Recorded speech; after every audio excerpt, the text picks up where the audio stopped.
दोस्तों, इन 5 महिलाओं को शारदीय नवरात्रि का व्रत कभी नहीं रखना चाहिए, घोर पाप लगता है। और माता रानी भी ऐसी महिला से कभी खुश नहीं होती हैं और घर में हमेशा दरिद्रता का माहौल बना रहता है और इसका असर पूरे परिवार पर बना रहता है। यदि ये 5 महिलाएं शारदीय नवरात्रि का व्रत रखती हैं, तो इनका घर और परिवार पूरी तरह से बर्बाद हो सकता है। इसीलिए आप भी जान लीजिए, अगर आपने गलती से भी शारदीय नवरात्रि का व्रत रख लिया है, तो आपका व्रत खंडित हो जाएगा और आपको घोर पाप लगेगा। माता एवं बहनों, आप भी जान लीजिए कि कहीं आप भी इन 5 महिलाओं में से तो नहीं हैं, इसलिए वीडियो को अंत तक जरूर देखें। तो दोस्तों, सबसे पहले जानते हैं कि शारदीय नवरात्रि 2024 में कब से शुरू हो रही है और कब खत्म, और कलश स्थापना का शुभ मुहूर्त क्या है। तो आइए जानते हैं। दोस्तों, इस वर्ष यानी 2024 में शारदीय नवरात्रि पूरे 9 दिनों तक मनाई जाएगी। मां शेरावाली की मां दुर्गा की 9 देवियों की विशेष रूप से पूजा आराधना की जाएगी। शारदीय नवरात्रि का महापर्व इस बार 2024 में 3 अक्टूबर दिन गुरुवार से शुरू होकर 11 अक्टूबर दिन शुक्रवार को समाप्त होंगे। ऐसे में नवरात्रि पर माता शेरावाली की कृपा पाने के लिए कलश स्थापना का शुभ मुहूर्त है 3 अक्टूबर को सुबह 6:14 से लेकर सुबह 7:21 तक रहेगा। यह समय अभिजीत मुहूर्त कहलाएगा। अभिजीत मुहूर्त में कलश स्थापना करना बहुत ही शुभ और मंगलकारी माना जाता है। जो भी माता का भक्त नवरात्रों में माता रानी की पूजा शुभ मुहूर्त में करता है, तो वह पूजा बहुत ही शुभ और मंगलकारी मानी जाती है। इससे समस्त देवी देवताओं की कृपा प्राप्त होती है और पूजा पाठ का फल कई गुना अधिक भक्तों को प्राप्त होता है। इस बार माता रानी पालकी पर सवार होकर पृथ्वी लोक पर पधारेंगी। तो दोस्तों, इस बार के नवरात्रि बहुत ही शुभ और मंगलकारी माने जा रहे हैं। इस बार शारदीय नवरात्रि में माता रानी को सच्चे दिल से आवाहन करने पर माता रानी अपने भक्तों के घर पधारती हैं और उस घर में सुख समृद्धि, धन दौलत और शांति प्रदान करती है तथा घर से गरीबी और दरिद्रता को नष्ट करती है। घर में माता रानी का आगमन होता है। तो दोस्तों, सच्चे दिल से कमेंट में जय माता शेरावाली जरूर लिखें। साथ ही हमारे चैनल को सब्सक्राइब करके बेल आइकॉन को भी क्लिक कर लें। दोस्तों, शारदीय नवरात्रि आने वाली हैं, ऐसे में यह छोटी चीज घर में लाने से माता रानी खुशी खुशी आपके घर में अपना निवास स्थान बना लेती है। इस चीज को घर लाने से माता रानी अवश्य प्रसन्न होती है। यह चीज नवरात्रों में घर में लाना बहुत ही शुभ और मंगलकारी माना जाता है। तो चलिए जानते हैं। दोस्तों, नंबर 1, 16 श्रृंगार का सामान शारदीय नवरात्रि के दौरान घर में लाना बहुत ही शुभ और मंगलकारी माना जाता है और इसे घर के बने मंदिर में रखने से जन्म जन्मांतर की गरीबी मिट जाती है और मां दुर्गा की कृपा सदैव घर पर बनी रहती है। पूरे वर्ष मां रानी की कृपा आप और आपके परिवार के ऊपर बनी रहती है। शास्त्रों में बताया गया है कि नवरात्रों के दिनों में 16 श्रृंगार का सामान घर के मंदिर में होना बहुत ही शुभ और मंगलकारी माना जाता है। या आप जिस जगह घर में माता की आसन नवरात्रि व्रत करने के लिए स्थापित कर रहे हैं, उस जगह पर 16 श्रृंगार का सामान रख दें। ऐसा करने से मां दुर्गा की कृपा सदैव घर पर बनी होती है। दोस्तों, नंबर 2, सोना चांदी या तांबे के सिक्के जरूर रखें। शास्त्रों के अनुसार सोने, चांदी या तांबे से बने किसी भी धातु को खास तौर से नवरात्र के 9 दिनों में पूरे 9 दिनों तक घर के मंदिर में रखना बहुत ही शुभ और मंगलकारी माना जाता है। नवरात्र के दिनों में सोना, चांदी, तांबे घर में लाने से इसका फल कई गुना बढ़ जाता है। इसीलिए सोना, चांदी या तांबे के सिक्के माता रानी के पास अवश्य रखें। इससे माता रानी बहुत प्रसन्न होती है। दोस्तों, नंबर 3, शंख और गंगा जल। धर्मशास्त्रों के अनुसार नवरात्रों के अवसर पर शंख घर में जरूर लेकर आए। माना जाता है कि जिस घर के मंदिर में शंख नहीं रखा होता है, तो वहां पर देवी देवता कभी वास नहीं करते। शंख का सनातन धर्म में बहुत ही बड़ा महत्व होता है। नियमित शंख को बजाने पर कई गुना सकारात्मक ऊर्जा प्राप्त होती है और नकारात्मक ऊर्जा को नष्ट करती है। धन की देवी मां लक्ष्मी अति प्रसन्न होती है। वही धर्मशास्त्रों के अनुसार जिस घर के मंदिर में गंगा जल नहीं होता, तो वह घर अपवित्र माना जाता है। गंगा जल मंदिर में अवश्य रखा होना चाहिए। यदि आप घर में गंगा जल लाने में असमर्थ हैं तो अपने आसपास किसी पवित्र स्थान, किसी तीर्थ स्थान का पानी लाकर घर में रखें। दोस्तों, नंबर 4, मोरपंख। नवरात्रि में मां सरस्वती का प्रिय मोरपंख घर लाकर घर के मंदिर में रखने से कई सारे फायदे हैं। खासतौर से नवरात्रों के दिनों में मंदिर में मोरपंख जरूर रखें। ऐसा करने से मां दुर्गा बहुत प्रसन्न होती है। तो दोस्तों, चलिए अब जानते हैं कि कौन सी ऐसी 5 महिलाएं हैं जो इस व्रत को ना रखें तो ही अच्छा है, नहीं तो आपको माता रानी के क्रोध का सामना करना पड़ सकता है। मान्यताओं के अनुसार आज हम जिन महिलाओं के बारे में बात करने वाले हैं, उन्हें नवरात्रि के व्रत से हमेशा दूर रहना चाहिए, नहीं तो आपके साथ कुछ बुरा हो सकता है। आपका पति किसी संकट में आ सकता है। तो चलिए जानते हैं। लेकिन दोस्तों, वीडियो को शुरू करने से पहले आप सच्चे दिल से कमेंट में जय मां शेरावाली और हे माता रानी, आपका हमारे घर में स्वागत है जरूर लिखें। साथ ही हमारे चैनल चमत्कारी ज्ञान को सब्सक्राइब करके बेल आइकॉन को भी क्लिक कर लें। दोस्तों, नंबर 1, चरित्रहीन महिलाओं को नवरात्रि का व्रत कभी नहीं रखना चाहिए, और यह बात उन चरित्रहीन पुरुषों पर भी लागू होती है जो जगह जगह मुंह मारते रहते हैं। जब शरीर की पवित्रता व्यक्ति की खत्म हो जाती है, तब वह अपवित्र ही नहीं बल्कि पापी भी कहलाता है। इसीलिए आपकी पूजा कभी सफल नहीं हो सकती। यह व्रत आप कभी ना रखें। दोस्तों, नंबर 2, तलाकशुदा महिला। शास्त्रों के अनुसार जो महिला तलाकशुदा है या पुरुष तलाकशुदा है, ऐसे अगर पति पत्नी में अनबन होते हैं तो वे लोग नवरात्रि का व्रत कभी ना रखें। ऐसा करने से मां दुर्गा कभी खुश नहीं होती। आपकी जानकारी के लिए बता दें कि शादी 2 दिलों का बंधन है, जिसके बंधन में आजीवन रहना होता है, न कि अलग अलग। माता रानी टूटे हुए जोड़े को स्वीकार नहीं करती। टूटे हुए जोड़े का व्रत रखना, पूजा पाठ करना शुभ नहीं माना जाता है, बल्कि माता रानी तब प्रसन्न होती है जब बंधन में हो। खास तौर से अगर पति पत्नी अगर साथ में व्रत रखें तो माता रानी सबसे अधिक प्रसन्न होती है और बहुत ही शुभ वरदान देती है। ऐसे में मां भगवती बहुत प्रसन्न होती है। इसीलिए दोनों को मिलकर पूजा पाठ करना चाहिए, न कि अलग अलग रहकर। दोस्तों, नंबर 3, शास्त्रों के अनुसार अगर आप किसी भी व्रत को दिखावे के तौर पर करते हैं तो यह घोर पाप माना जाता है। ऐसा करने से आप देवी देवताओं का मजाक ही नहीं उड़ाते, बल्कि आप पाप के भागीदार भी बनते हैं। मां भगवती ऐसे लोगों से कभी प्रसन्न नहीं होती, बल्कि उसको बर्बाद कर देती है। मां दुर्गा तभी प्रसन्न होती हैं जब आप सच्चे दिल से उन्हें पुकारते हैं, पूजा पाठ और शास्त्रों का पालन करते हैं। दोस्तों, नंबर 4, अगर आपको बार बार गाली देने की आदत है तो आप जितनी जल्दी हो सके इस आदत को छोड़ दें। अगर माता रानी को प्रसन्न करना है तो जुबान से अधिक मीठे बोल ही बोले। ज्यादा कड़वी बोली से माता सरस्वती का अपमान होता और आप पाप के भागीदार बन जाते हैं। दोस्तों, नंबर 5, अगर आपको कोई गहरी बीमारी है तो आप इस व्रत को ना रखें। जैसे उदाहरण के तौर पर शुगर की बीमारी, दिल की बीमारी, हार्ट अटैक, शरीर में कमजोरी होना, चक्कर आना, बीपी का बढ़ जाना, शरीर में दर्द होना, तो आप यह व्रत कभी ना रखें, नहीं तो आपके साथ कुछ भी हो सकता है। इसीलिए सावधान रहें। नंबर 6, महिलाएं मासिक धर्म में भूलकर भी इस व्रत नहीं रखें, क्योंकि मासिक धर्म में जो आपके वस्त्र होते हैं वह मैले हो जाते, इसलिए पूजा पाठ नहीं करना चाहिए। नंबर 7, जो महिलाएं अपने पति का अपमान करती हैं, पति को गाली देती है, अपशब्द बोलती है, तो ऐसी महिला भी इस व्रत को नहीं रखें तो अच्छा है, क्योंकि ऐसी महिलाओं द्वारा किया गया पूजा मां दुर्गा कभी स्वीकार नहीं करती, बल्कि घोर पाप लगता है और माता रानी अत्यंत क्रोधित हो जाती हैं। दोस्तों, अब बात करते हैं कि माता रानी को शारदीय नवरात्रि में कौन सी चीजें अर्पित कर सकते हैं। साथ ही दोस्तों, भूल से भी शारदीय नवरात्रि में यह चीजें माता रानी को अर्पित मत करना, नहीं तो घोर पाप लगेगा और माता रानी आपसे अत्यंत क्रोधित हो जाएंगी, जिस कारण आपको कई परेशानियों का सामना भी करना पड़ सकता है।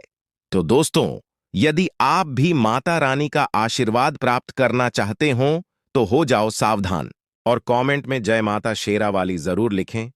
दोस्तों, नवरात्रि में माता रानी को तुलसी के पत्ते अर्पित नहीं करने चाहिए, मां दुर्गा के पूजन में तुलसी पत्र का इस्तेमाल करना वर्जित माना जाता है। तुलसी पत्र के अलावा आंवला भी माता रानी को अर्पित नहीं करना चाहिए और दुर्वा घास भी माता रानी को अर्पित नहीं करना चाहिए। नवरात्रि में आप भगवान गणेश को दूर्वा अर्पित कर सकते हैं। आप भगवान विष्णु जी को तुलसी के पत्ते अवश्य अर्पित कर सकते हैं, लेकिन माता रानी को भूलकर भी तुलसी के पत्ते अर्पित ना करें। माता रानी को सफेद फूल भी अर्पित ना करें। माता रानी को सदैव लाल रंग के फूल अर्पित करने चाहिए। लाल रंग के फूल माता रानी को अति प्रिय है। खासकर माता रानी को गुलाब और कमल के फूल अति प्रिय है। साथ ही दोस्तों, नवरात्रि में माता रानी को सूखा यानी कि जटा वाला नारियल जरूर अर्पित करना चाहिए। नारियल माता रानी को अत्यंत प्रिय है। नारियल सुख, समृद्धि और सम्मान का सूचक माना जाता है। नारियल को श्रीफल भी कहा जाता है। नारियल का हर मांगलिक कार्य में विशेष महत्व होता है। जैसे कि हम सभी जानते हैं कि माता रानी के कई मंदिरों में नारियल से बलि भी दी जाती है और माता रानी के पूजन में नारियल का इस्तेमाल हम सभी करते हैं। खासकर कलश की स्थापना नारियल रखकर ही की जाती है। माता रानी के पूजन में हम नारियल इस्तेमाल करते समय कुछ गलतियां कर बैठते हैं। दोस्तों, नारियल कई प्रकार के होते हैं। एक हरा, दूसरा सूखा, जिसके अंदर पानी होता है। जिस नारियल के अंदर पानी होता है, माता रानी के पूजन में सदैव पानी वाला और जटा वाला नारियल ही अर्पित करें। कलश स्थापना में साबुत नारियल होना चाहिए। नारियल चटका हुआ या टूटा हुआ नहीं होना चाहिए, क्योंकि साबुत नारियल ही पूर्ण और पवित्रता का प्रतीक होता है। साबुत नारियल ही सुख समृद्धि का प्रतीक होता है। साबुत नारियल को ही श्रीफल यानी कि मां लक्ष्मी का फल कहा जाता है। नवरात्रि में माता रानी के कलश की स्थापना करते समय जटा वाला और पानी वाला नारियल ही कलश पर स्थापित करना चाहिए। साथ ही यह ध्यान रखना चाहिए कि नारियल को सदैव कलश पर लिटाकर रखना चाहिए। घट स्थापना यानी कलश स्थापना करते समय कभी भी नारियल को खड़ा करके नहीं रखा जाता। नारियल को सदैव लेटाकर ही कलश के ऊपर रखा जाता है। साथ ही नारियल को स्थापित करने से पहले आप नारियल को लाल कपड़े में लपेटकर आप नारियल को कलश के ऊपर स्थापित करें। शास्त्रों के अनुसार कलश के ऊपर जब सही तरीके से नारियल रखा जाता है और सही प्रकार का नारियल रखा जाता है, तभी व्रत और पूजन का पूर्ण फल प्राप्त होता है। यह भी ध्यान रहे कि महिलाएं माता रानी को नारियल अर्पित तो कर सकती हैं, लेकिन कभी भी माता रानी के सामने नारियल को भूल कर भी ना तोड़े, क्योंकि नारियल बीज रूप होता है। यानी कि नारियल में बीज होता है और स्त्रियां बीज रूप से ही शिशु को जन्म देती हैं। इसीलिए कभी भी महिलाओं को नारियल नहीं तोड़ना चाहिए। अब बात करते हैं लौंग की। दोस्तों, लौंग हम सभी माता रानी के पूजा में इस्तेमाल करते हैं, लेकिन लौंग का इस्तेमाल करते समय एक एक बहुत बड़ी गलती कर बैठते हैं। हमेशा ध्यान रखना चाहिए कि माता रानी को सदैव लौंग फूल वाले ही अर्पित करना चाहिए। टूटा हुआ लौंग या बिना फूल वाला लौंग कभी भूल से भी माता रानी को नहीं चढ़ाना चाहिए। ऐसा करने से माता क्रोधित हो जाती है। दोस्तों, इंसान की छोटी छोटी गलतियों से ही होती है घर में धन की कमी। अगर आप उन लोगों में से हैं जो जिंदगी में पैसे कमाने के लिए बहुत ज्यादा मेहनत करते हैं, हालांकि इस सब के बावजूद भी आपको जीवन में तरक्की नहीं मिल पा रही है, तो वास्तु की कुछ गलतियां इसका कारण हो सकती है। तो चलिए हम आपको कुछ गलतियों के बारे में बताते हैं। वास्तुशास्त्र के अनुसार घर के वास्तु में जरा सी भी कमी रह जाए तो यह सभी सदस्यों के जीवन पर गहरा प्रभाव डालता है। कभी अचानक धन की हानि होती है, तो कभी बने बनाए कार्य बिगड़ने लगते हैं, या फिर कोई बीमार पड़ने लगता है और कितना भी धन आ जाए टिकता ही नहीं है। लगातार मेहनत करने के बाद भी इस तरह की समस्याओं का सामना करना पड़ता है। अगर आप घर में वास्तु से जुड़ी कुछ गलतियां कर रहे हैं, तो इससे आपको काफी परेशानी हो सकती है। आप कर्ज में डूब सकते हैं और घर में दरिद्रता आ सकती है। इसलिए आपको तुरंत नीचे दी गई वास्तु टिप्स को अपना लेना चाहिए। लेकिन उससे पहले अगर आप भी चाहते हैं कि माता रानी का आशीर्वाद और लक्ष्मी माता का आशीर्वाद आप पर बना रहे, तो इस वीडियो को एक लाइक करें और चैनल को सब्सक्राइब करें और कमेंट बॉक्स में जय लक्ष्मी माता, जय माता रानी जरूर लिखें। नंबर 1, दोस्तों, हिंदू धर्म में तुलसी के पौधे को बहुत ज्यादा पवित्र माना गया है, जिसकी पत्तियों के बगैर भगवान विष्णु की पूजा अधूरी मानी जाती है। जिन लोगों की चाहत है कि घर में धन का भंडार हमेशा भरा रहे और कभी पैसों की किल्लत न हो, तो उन्हें कभी भी शाम के समय तुलसी के पौधे को स्पर्श नहीं करना चाहिए। मान्यता है कि जिस घर में तुलसी के पौधे की पवित्रता का पालन नहीं होता है, वहां से धन की देवी मां लक्ष्मी रूठ कर चली जाती हैं। सनातन परंपरा में किसी भी कार्य के लिए शुभ अशुभ समय और दिन विशेष का पूरा ख्याल रखा जाता है। धर्मशास्त्र में शाम के समय बाल और नाखून काटने की मनाही है। मान्यता है कि जो व्यक्ति इस नियम की अनदेखी करता है, उसके यहां से माता लक्ष्मी नाराज होकर चली जाती हैं और वह हमेशा फटे हाल बना रहता है। ज्योतिष शास्त्र के अनुसार किचन में रखी चीजों का भी आपके किस्मत से कनेक्शन होता है। ज्योतिष के अनुसार किचन में रखी हल्दी का बृहस्पति और दूध का चंद्र ग्रह से जुड़ा होता है। ऐसे ही नमक, चीनी आदि को किसी को उधार देने से बचना चाहिए। मान्यता है कि इन सभी चीजों को उधार देने से मां लक्ष्मी की कृपा से मिलने वाला सौभाग्य रूठ कर चला जाता है और व्यक्ति के पास रखा धन धीरे धीरे खत्म होने लगता है। अगर आप अपने कपड़े, चप्पल, जूते आदि चीजें घर में बिना व्यवस्थित रखे हैं, इधर उधर फेंक देते हैं, तो यह बहुत गलत है, क्योंकि ऐसा करने से मां लक्ष्मी बहुत नाराज होती हैं, जिससे आपके घर में पैसों की कमी हो सकती है। वास्तुशास्त्र के अनुसार घर में कोई भी टूटा हुआ शीशा, कांच या कोई अन्य टूटी हुई वस्तु नहीं रखनी चाहिए, क्योंकि इससे घर से सकारात्मक ऊर्जा खत्म हो जाती है और नकारात्मक ऊर्जा का संचार होता है। हर चीज की तरह वास्तुशास्त्र के अनुसार भी घर में डस्टबिन को रखने की दिशा तय होती है। बता दें कि घर में कहीं भी डस्टबिन नहीं रखना चाहिए। अगर आप इसे घर के बाहर या प्रवेश द्वार पर रखते हैं, तो मां लक्ष्मी आपसे रूठ जाती है और आर्थिक स्थिति बिगड़ सकती है। आपको बता दें कि अगर आप बिस्तर पर बैठकर खाना खाते हैं, तो आप बहुत गलत काम करते हैं, क्योंकि वास्तुशास्त्र के अनुसार इससे मां लक्ष्मी और मां अन्नपूर्णा नाराज हो जाती हैं और आपके घर की आर्थिक उन्नति रुक जाती है। साथ ही अगर आपको रात को खाना खाने के बाद सुबह बर्तन धोने के लिए छोड़ देने की आदत है, तो यह बहुत ही बुरी आदत है। वास्तुशास्त्र के अनुसार ऐसा करने से मां लक्ष्मी और मां अन्नपूर्णा आपसे नाराज हो सकती हैं, जिसका असर आपकी आर्थिक स्थिति पर पड़ सकता है।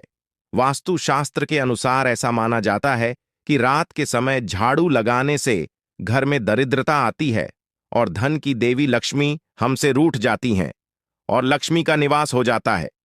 इसलिए आपको ऐसा न करने की सलाह दी जाती है। हो सकता है कि आपके घर में आर्थिक नुकसान का एक बड़ा कारण आपका शाम के समय झाड़ू लगाने की आदत हो।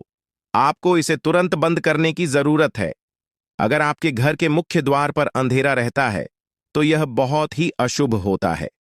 आपको बता दें कि अगर घर के मुख्य द्वार पर अंधेरा हो, तो बनते काम बिगड़ जाते हैं और इस वजह से बहुत मेहनत करने के बाद भी आप कई कामों में सफल नहीं हो पाते हैं।